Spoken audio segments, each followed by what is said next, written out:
La mejor tarde a todos los bendecidos que nos escuchan en esta segunda parte del programa que desenmascara los hospitales católicos que masacraron miles de niños huérfanos, más exactamente conocidos como huérfanos Duplessis.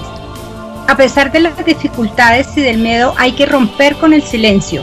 Denunciar es el primer paso para salir del círculo de la violencia. Y esto es lo que ha hecho Rod Biennou, entregando evidencias de la violencia que sufrió su esposa en uno de los hospitales administrados por monjas católicas. Todos estos maltratos se han mantenido ocultos por décadas, pero hoy la Fundación Protege a tus hijos saca a la luz ante el mundo estas atroces barbaries cometidas, repetimos una vez más, en hospitales católicos y administrados por monjas y religiosos. Están con nosotros una vez más Jorge Batres y Axel Juli, corresponsales de la Fundación Protege a tus hijos en Guatemala y Canadá respectivamente, y quien les habla, Sonia Fox desde Colombia. El mejor día, Axel. El mejor día, Sonia, qué privilegio compartir con usted y también nuestra audiencia mundial.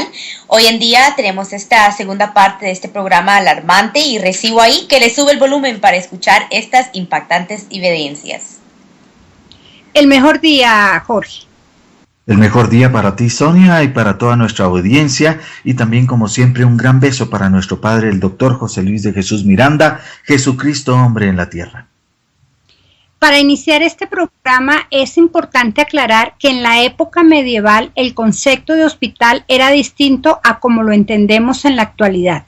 El nombre de hospital proviene del latín hospitalem, que quiere decir albergue. Era, por tanto, el hospital una institución o casa dedicada no solo al cuidado médico, sino también dedicada a acoger personas sin recursos, niños huérfanos, peregrinos y naturalmente enfermos. Y es por eso que los hospitales eran fundaciones mayoritariamente religiosas, razón por la que siempre son usados nombres como San José, Sor María, etc. Normalmente contaba con 2 galerías o alas, una para hombres y otra para mujeres, y casi todos los hospitales contaban con camas, capilla y cementerio propio. Jorge, ¿qué puedes complementarnos sobre esto de los hospitales católicos y cómo se han camuflado para engañar a la humanidad a través de la historia? Sí, Sonia, creo que es muy importante para nuestros escuchas que ellos sepan que prácticamente todos los hospitales vienen de un sistema religioso, especialmente el sistema religioso católico, pero que ha habido una tendencia en las últimas décadas y ha sido cambiar el nombre original del hospital para ocultar esa religiosidad que ellos tenían, o que sus orígenes o sus raíces eran religiosas. Entonces han cambiado los nombres para que ahora suenen más científicos. Digamos, un hospital que se llamaba San José, pues ahora en Vancouver se llama el Hospital General de Vancouver. Y asimismo también las monjas que atendían en estos hospitales, pues ellas eran las enfermeras y usaban sus uniformes, sus hábitos de monjas. Pero en la mayoría de países han cambiado por usar uniformes de enfermeras para parecer más científicas, aunque en muchos países no han cambiado y todavía se pueden encontrar monjas atendiendo. Creo que es muy importante que nuestros oyentes puedan ingresar a sitios y van a encontrar que es muy cierto este camuflaje, este cambio, este disfraz que ellos están utilizando para ocultar sus orígenes religiosos, Sonia. Gracias, Jorge. Ahora, Axel, ¿tú podrías darnos un breve resumen de los hospitales que mencionamos en la primera parte de este programa para empaparnos un poco sobre el tema anterior?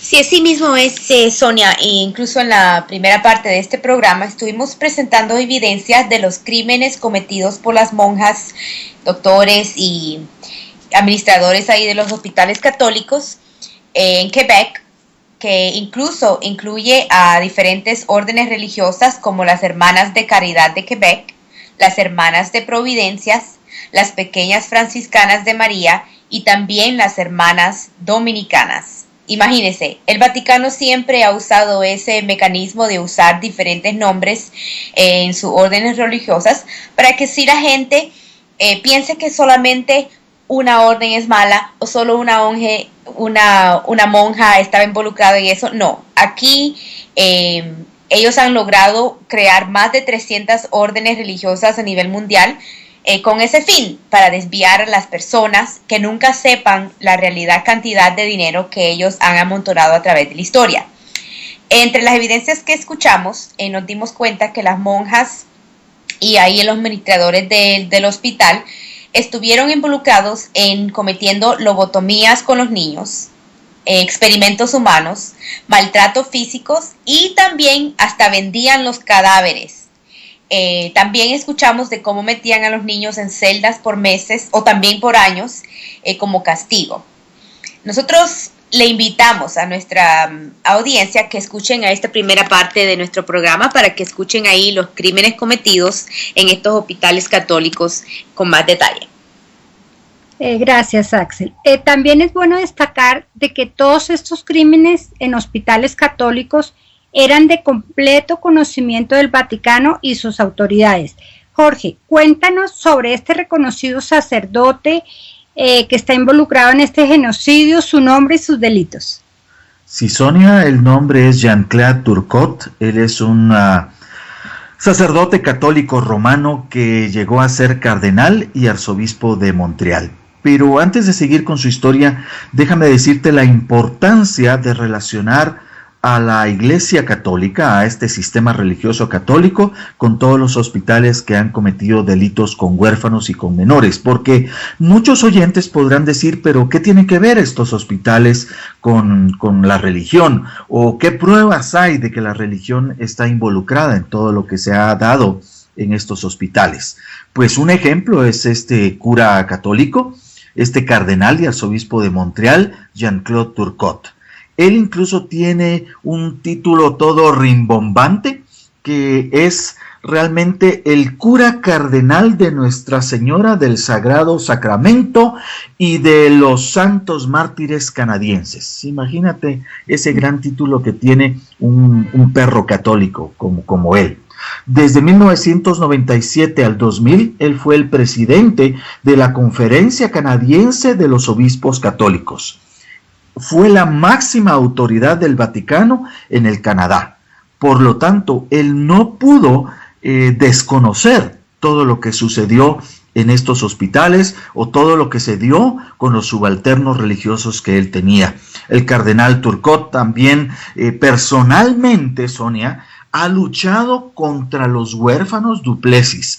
Él ha sido el representante del sistema religioso católico en las cortes canadienses, no peleando a favor de las víctimas o de los huérfanos, sino peleando en contra de ellas para asegurarse que dejaran de revelar esos detalles tan escabrosos, tan corruptos que ha habido en el clero canadiense. Entonces su papel en las cortes fue callar a todos los testigos, a todos los huérfanos. Y obviamente él tenía conocimiento completo de todo lo que estaba sucediendo. Y además, Sonia, es importante saber que él como cardenal y como arzobispo de Canadá informaba directamente al Vaticano. Así que los pontífices que tuvieron contacto con él estuvieron debidamente informados. Y cuando el Papa Juan Pablo II visitó Canadá en 1984, este cura Turcotte, este cardenal Turcotte, fue quien organizó la visita de Juan Pablo II a Montreal, Sonia. ¡Wow! ¡Qué tremendas evidencias! Continuemos desenmascarando los crueles hospitales donde hacían estos experimentos con niños indefensos. Se comprobó también, Jorge, que en uno de los hospitales se usaba una droga que hacía agrandar los cerebros de los niños. Amplíanos esta información, por favor. Sí, Sonia, en el Hospital Psiquiátrico de la Anunciación tenían el mismo sistema de operar que en otros hospitales. Incluso las mismas personas, los mismos médicos, los mismos directores y administradores eran quienes estaban en varios hospitales. Y aquí en el Hospital de la Anunciación estaba el doctor Heinz Lehmann, quien también, como dijimos en nuestro primer programa, fue el fundador del Hospital Protestante de Verdun, que ahora se conoce en Montreal como el Hospital Douglas. Este doctor Heinz Lehmann fue famoso porque llevó a Canadá en 1937 la droga clorpromazine. Y esta droga era testeada, era usada en los huérfanos Duplessis que eran utilizados como conejillos de indias. Mira, el 10 de enero de 1960 en el Hospital de la Anunciación también utilizaba esta droga y se llamaba butiferonas, el famoso Haldol. Así que hemos podido comprobar que es un sistema de delincuencia corrupta, que no son actos aislados, sino que trasladan su forma de operar de un hospital a otro, de una casa de niños a otra, de un orfanato a otro, Sonia. Sí, Jorge, es así como tú lo mencionas, pero también se menciona que no hay registros de los certificados de muerte de estos niños, quienes fueron sometidos a estos experimentos. ¿Cómo es esto, Axel? Sí, sí mismo es, Sonia. Definitivamente el Vaticano se ha especializado en crear certificados falsos o simplemente no proveer ninguna documentación. Cuando los huérfanos Duplessis estuvieron en las cortes, etcétera, una de las razones por la cual no podían comprobar de lo que sí ellos vivieron es porque no les permitían obtener ningún tipo de documentación. Esto fue en el caso también del Bordeaux Jail allá en Montreal, en la provincia de Quebec, en Canadá, donde se comprueba de que en sí no hay documentación de todas las torturas que ocurrieron ahí.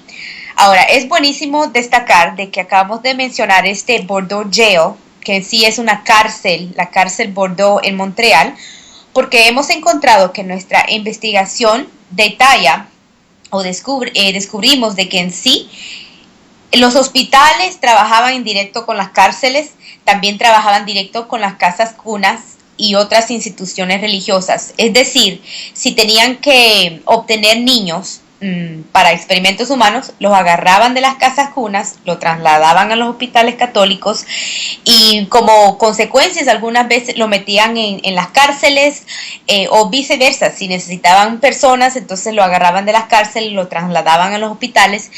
Y bueno, ahí se puede ver de cómo estas instituciones religiosas, y mejor dicho, católicas, porque hoy en día estamos hablando de la religión católica, siempre lo han hecho así. Ellos trasladan los niños de una parte para otra sin ninguna dificultad.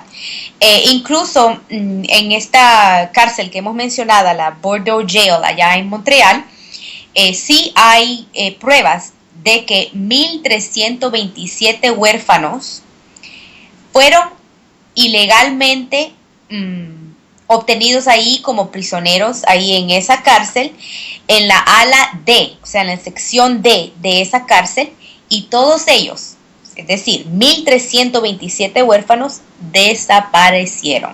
Imagínense qué podría haber pasado con ellos, Sonia. Wow, esta información más clara no puede estar. Además, sabemos también, Jorge, que hay estadísticas con respecto a los niños, dónde fueron enviados los niños a estos hospitales, dónde están, cómo fueron reubicados. Infórmanos sobre esto. Pues Sonia, déjame contarte un poquito que también esos 1,327 huérfanos eran totalmente sanos, no eran enfermos y aún así los trasladaron a hospitales para ser utilizados. Y uno de estos hospitales fue el Instituto Philippe Pinel de Montreal, que está en la provincia de Quebec. Cientos de huérfanos du Plessis fueron enviados a esta institución y desaparecieron simplemente o fueron asesinados. La institución Philippe Pinel de Montreal fue fundada por el doctor Camilo Laurin y en 1984 este personaje incluso llegó a ser el vicepremier, o sea, el subdirigente de la provincia de Quebec. Su poder político era enorme. Él estudió en la Universidad de Montreal, pero aquí hay algo muy importante sobre la personalidad de Camilo Laurin, que fue influenciado por un cura católico romano. Se llamaba Lionel Groulx y él fue el que implementó en Canadá el llamado catolicismo social. Pero también la historia de este cura católico indica que era nazi, que estaba a favor de los nazis. Fue un político que asumió la dirigencia de esta área de Canadá después del famoso ministro du Plessis, de donde vienen los huérfanos du Plessis, y antes del ministro Bédard, que también tuvo una serie de actos corruptos y de escándalos. Entonces, Sonia, todos son exactamente iguales. Y Camilo Laurin estuvo encargado de otros hospitales también. Así que yo estoy seguro que Axel nos trae más detalles. Sí, así mismo es, Jorge. Incluso este doctor Camilo Laurin estuvo bajo el cargo ahí del Instituto Albert Prévost. Es un hospital psiquiátrico de Quebec. O sea que se puede ver que este personaje estuvo administrando a varios hospitales. Y imagínense, llegó a ser pues político, fue ahí el ministro de la salud en Quebec. Imagínense que después de haber hecho todos estos experimentos humanos, ahora forma parte ahí del gobierno para dar directrices de cómo se debe manejar esta división de la salud. O sea que ahí se puede ver cómo el Vaticano y el gobierno siempre han trabajado mano a mano, porque obviamente él no solamente sabía de los experimentos humanos, sino que él mismo administraba estos experimentos humanos con los niños en varios hospitales y ahora luego forma parte de las leyes que se están estableciendo allá en Quebec. ¿Para qué? Pues obviamente para encubrir lo que ellos estaban haciendo.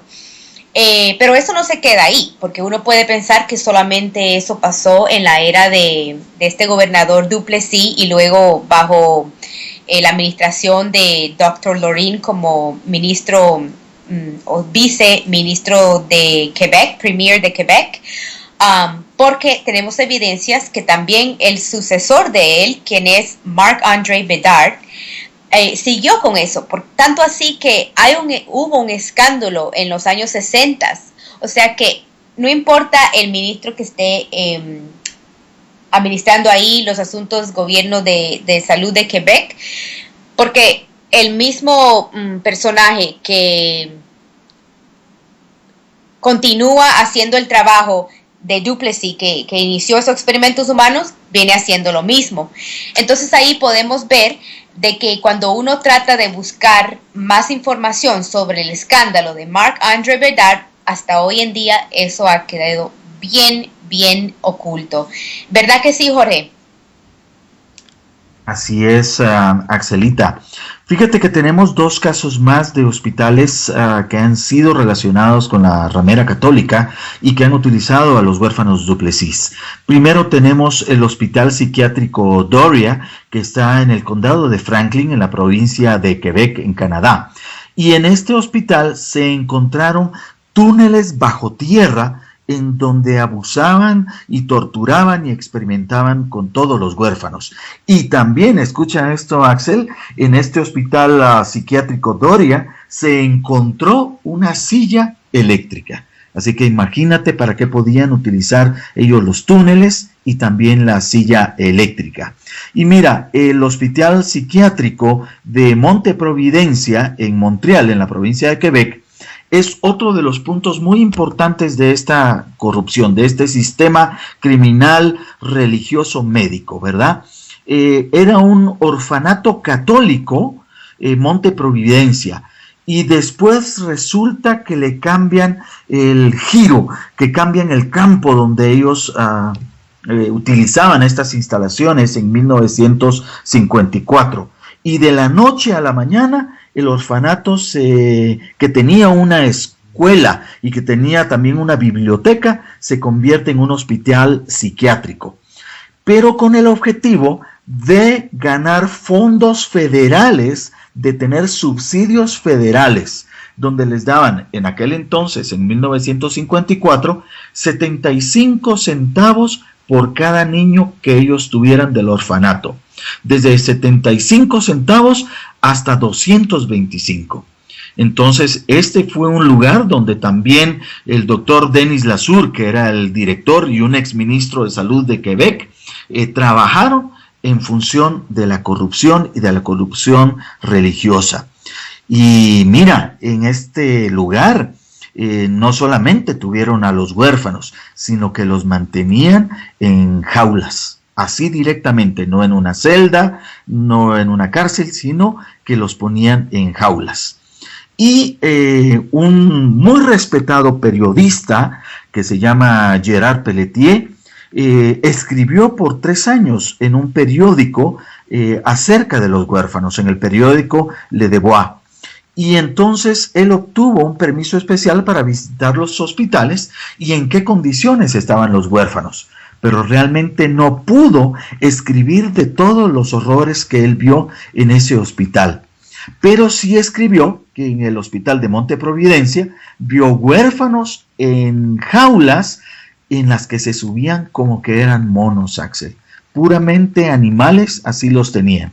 El doctor Jean Gadreau también testificó en forma pública que en 1961, que fue su primer día en el trabajo, él tenía una lista de huérfanos para evaluar médicamente, pero que la monja, escúchese bien, la monja superiora, o sea, una monja católica que estaba a cargo de guiar al doctor a los cuartos donde él iba a hacer las evaluaciones, que cuando el doctor vio esto, se dio cuenta que había un niño menor de 5 años en una camisa de fuerza y encadenado a los tubos de donde lavaban los platos. Imagínate, menos de 5 años en camisa de fuerza y totalmente encadenado. Así que regreso a ti, Axel, para que nos des más información.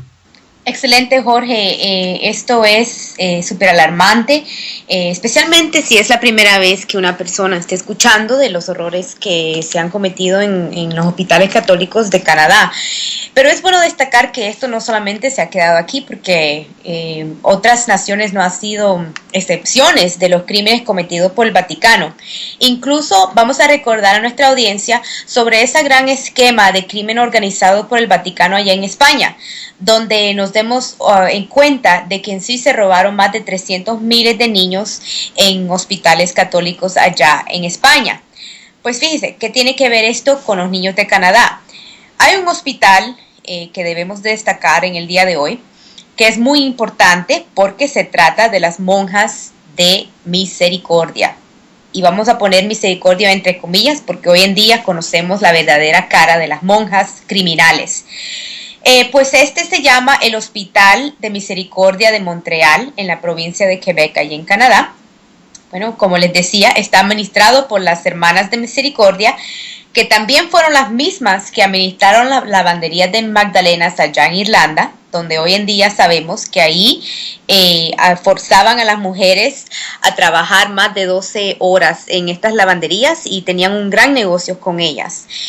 También sabemos que les robaban a los niños de estas niñas que quedaban embarazadas fuera del matrimonio.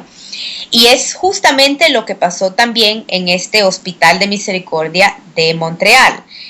Tenemos aquí evidencias de que más de 159,000 bebés nacieron solamente en este hospital. Imagínense, 159,000 bebés nacieron en el Hospital de Misericordia, donde la orden religiosa de las Hermanas de Misericordia en Canadá administraban este lugar. Hoy en día sabemos que esas hermanas de misericordia se robaban niños en Estados Unidos, en España, como hemos mencionado, en Australia y también en Canadá. Imagínense lo que han logrado hacer en Sudamérica, porque hoy en día sabemos que estas mismas hermanas de misericordia han llegado a más de 40 países.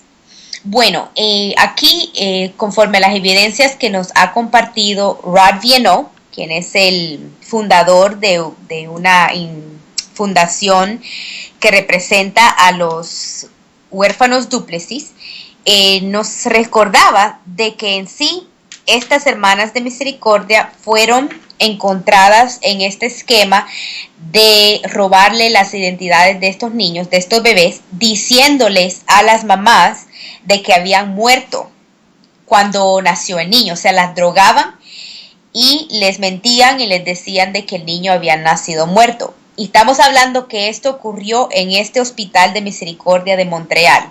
Es decir, que lo mismo que hemos visto allá en Irlanda, lo mismo que pasó allá en España, donde les robaban los niños, y también lo mismo que pasó en Australia, pasó aquí en Canadá, y hoy en día tenemos el mismo lugar, el nombre del lugar, la ciudad y la orden encargada de esto. Esto es decir, aquí en Montreal, el Hospital de Misericordia, bajo la orden religiosa conocido como las Hermanas de Misericordia. Rod Vienneau nos contaba de que en su libro que él escribió detallando todo esto, está incluido de cómo ellos vendían a estos bebés por $3,000 hasta $10,000, mayormente a Nueva York. O sea que aquí podemos ver de que Montreal estaba involucrado con las órdenes religiosas en New York, y que ahí esto fue llamado el International Black Market of Babies in Montreal. Esto viene siendo en español el mercado negro internacional de bebés en Montreal. Esto es realmente alarmante, Sonia, que hoy en día nos estamos dando cuenta de que en sí es un crimen organizado a nivel mundial.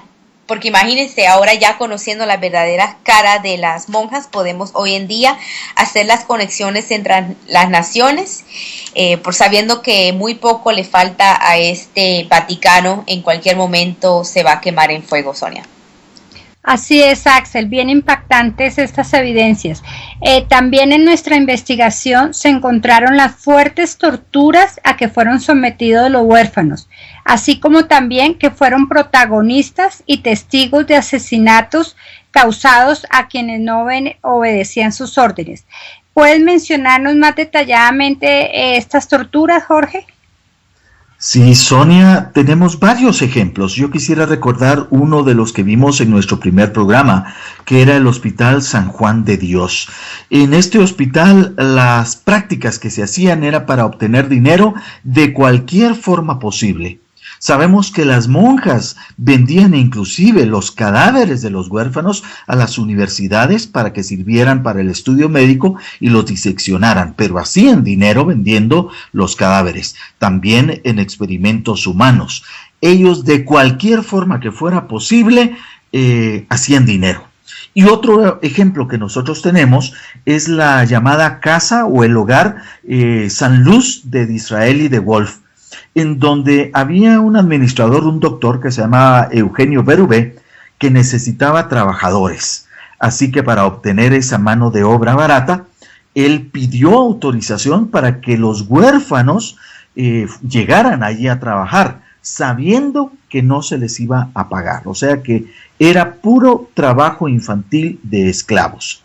Y mira lo importante, Sonia, existen pruebas en que el gobierno le dijo, no hay ningún problema. Puede utilizar a los huérfanos para ese trabajo esclavo. Y el gobierno dio órdenes de enviar a este señor Berube 42 huérfanos Duplessis que estaban en el Hospital San Juan de Dios. Entonces llegó un bus, los llevó a esta nueva institución y allí ellos empezaron el sufrimiento como niños esclavos. Y fíjate que ellos eran amenazados, los huérfanos, que si no cumplían con las órdenes, iban a ser enviados a lo que llamaban las celdas negras. Eran las celdas en el interior del hospital de San Juan de Dios, en donde eran enviados no a ser castigados, sino directamente a morir. Entonces a los huérfanos no les quedó más que ir al bus y empezar a trabajar. Una vez que llegaron con esta persona, dormían en el suelo, eran maltratados, y Eugene Berube les dio órdenes a los huérfanos de cavar una zanja en donde habían cimientos de cemento. Estos huérfanos trabajaron desde la mañana hasta la noche, congelándose. Entonces Berube también tenía guardias con látigos para pegar y latiguear a cualquier huérfano que no trabajara. En el lugar también había una valla, había una pared de más de 17 pies de altura y que era de 150 pies por 275 para que no pudieran escapar. Y tenía a 2 perros de la raza Bulldog para que también les impidieran escapar. Imagínate eso, Sonia, cómo estos pobres huérfanos vivieron encerrados en dormitorios en donde no había escaleras, no había ventanas, no había calefacción. Incluso muchos de ellos, de estos huérfanos, fueron testigos de asesinatos.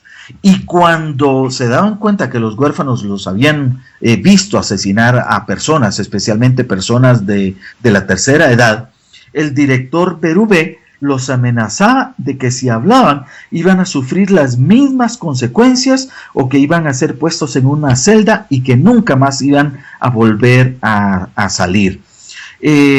Fíjate que hay más testimonios como el de Jean-Guy Labrosse, que fue a ver inclusive a un senador, al senador Jacques Herbert, y platicaron, ¿verdad? Y le contaban que en la primera semana de febrero de 1956 el invierno fue tan fuerte para los huérfanos que nadie en el exterior podía oír sus gritos y sus sufrimientos, y que Berube hacía que esos sufrimientos perduraran y fueran aún más largos, Sonia. Qué escalofriantes, dolorosas y escandalosas son estas evidencias, Jorge. Les recordamos a toda nuestra audiencia que todas estas evidencias mencionadas se encuentran en el libro de Road Collusion. En español sería La historia oscura de un pacto contra los huérfanos du Plessis. El libro se puede adquirir a través de Amazon. Axel, ya para terminar, explícanos un poco cómo es que el Vaticano y el gobierno de du Plessis encontraron un gran negocio en estos actos criminales contra miles de niños. Sí, Sonia, sería un privilegio. Lo que sí conocemos en el día de hoy es de que el premier de Quebec, siendo Maurice Duplessis, encontró con el Vaticano de que podían obtener fondos del gobierno por cada niño, manteniéndolos en los orfanatos. O sea que ellos se propusieron a encontrar niños y llenar sus instituciones religiosas para así obtener más dinero. Mientras más niños habían, más dinero recibían de parte del gobierno, y entonces luego se dieron cuenta de que en vez de recibir 75 centavos por, vamos a decir, por cabeza, por niño, cada día podían obtener $2.25 en vez de los 75 centavos si convertían estos lugares a hospitales psiquiátricos. Entonces eso fue la motivación para ellos de hacer esto, porque no solamente obtenían estos fondos del gobierno federal, sino que también hacía dinero con la industria farmacéutica haciendo experimentos humanos con estos niños, aparte de que ellos hemos dado cuenta que hasta vendían los cuerpos, ya después que los asesinaban, pues entonces vendían los cuerpos a las universidades. O sea que se tenían ahí un negocio rotundo con todo esto. Pero una persona escuchando puede decir que eso fue hace mucho tiempo, que eso no siguió después de eso, o que no pasó anteriormente, pero hoy en día sabemos que sí, este crimen organizado es algo que Vaticano viene implementando desde hace mucho tiempo, y no solamente en Canadá, sino que en varias naciones también, conforme lo que hemos podido encontrar, especialmente buscando la historia de la psiquiatría y también las casas cunas y el supuesto ayuda que ellos dicen que le brindan a la humanidad, pero en sí hemos encontrado que es puro crímenes y todo se trata con el dinero. Incluso pues oyendo aquí los huérfanos Duplessis o el testimonio de los huérfanos Duplessis, nos damos cuenta que eso no quedó ahí, sino que cuando este ministro Maurice Duplessis de Quebec, cuando él se murió en 1959, justamente en ese mismo año, él ordenó que se creen 34 nuevos sanatorios. Imagínense, él ordenó ese año y usted puede quedar bien asegurado que en sí esto aconteció a sí mismo. Y no solamente 34 sanatorios fueron construidos, fueron más, sino que lo mencionamos para que usted se dé cuenta de que en sí, después de haber muerto Maurice Duplessis, y no solamente con el Dr. Camille Laudin, sino que también con el sucesor de él, que viene siendo Marc-André Bedard, que hemos escuchado evidencias sobre este personaje también en el día de hoy, que incluso en los años 60 él fue encontrado en un gran escándalo, que incluso eso todavía queda bien encubierto, y sabemos hoy en día pues entonces que los crímenes contra la humanidad continuaron con los sucesores de Duplessis.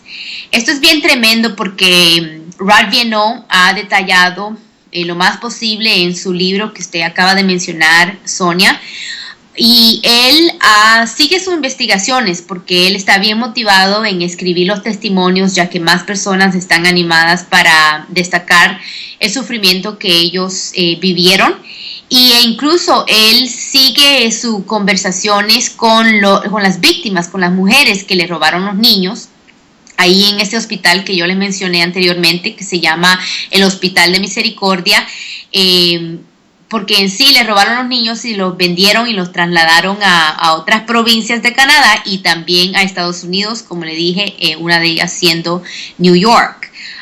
Hoy en día Rod Viennot nos comenta de que en sí ha encontrado de que los niños, estos supuestos huérfanos, fueron trasladados a otros lugares y vendidos en sí para recibir de ellos labor gratuita.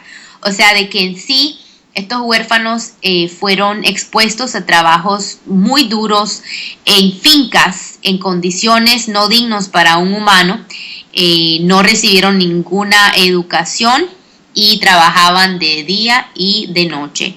Y incluso Jorge nos trae también unos detalles de un testimonio muy impactante de Paul Saint-Aubin. Él es una víctima que ha mantenido contacto ahí con Rod Viennot, y no podíamos terminar este programa sin mencionar lo que le tocó vivir a Paul. Jorge, ¿nos puede contar? Sí, Axel, tenemos un testimonio muy fuerte y de Paul Saint-Aubin, que como víctima sufrió una grave herida en su espina dorsal. Esta herida se la ocasionó uno de los granjeros en donde ellos trabajaban.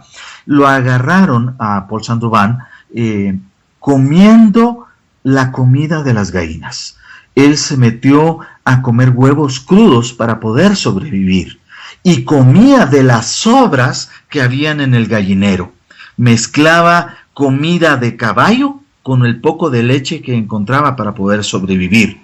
Él estuvo 6 años en esta granja y después Paul fue enviado al Hospital Psiquiátrico de San Carlos, que es otro hospital psiquiátrico en donde él estuvo 18 años. Así que el total de años que sufrió Paul Saint-Aubin fueron 24 años de una tortura continuada y sólida, Axel y Sonia. Impactante todo esto que nos han mencionado. Una vez más, el maltrato físico, psicológico, de abusos a niños, personas indefensas. Escuchen bien nuestros oyentes, niños indefensos, huérfanos, que no tenían quien los defendieran, que los abusaban como animales de laboratorio. Por favor, despierten, investiguen. Si en verdad se tiene un poco de dignidad y amor, tan solo un poco, no se puede mantener más este silencio. Denuncien, apártense de esa cueva de maldad que es la Iglesia Católica. Damos nuestros agradecimientos a Jesucristo hombre, Dr. José Luis de Jesús Miranda, Dios mismo en la tierra, quien regresó para destruir a este imperio de maldad y rescatar a todas las víctimas haciendo justicia por ellas. También agradecemos a Axel y a Jorge por sus intervenciones. Los invitamos a permanecer en sintonía por Radionet Gracia, la emisora oficial del Gobierno de Dios. Bendecidos. Y después quiere que uno que los respete las religiones nuestras. La religión no se respeta, se destapa la verdad, se dice la verdad, pasa lo que pasa.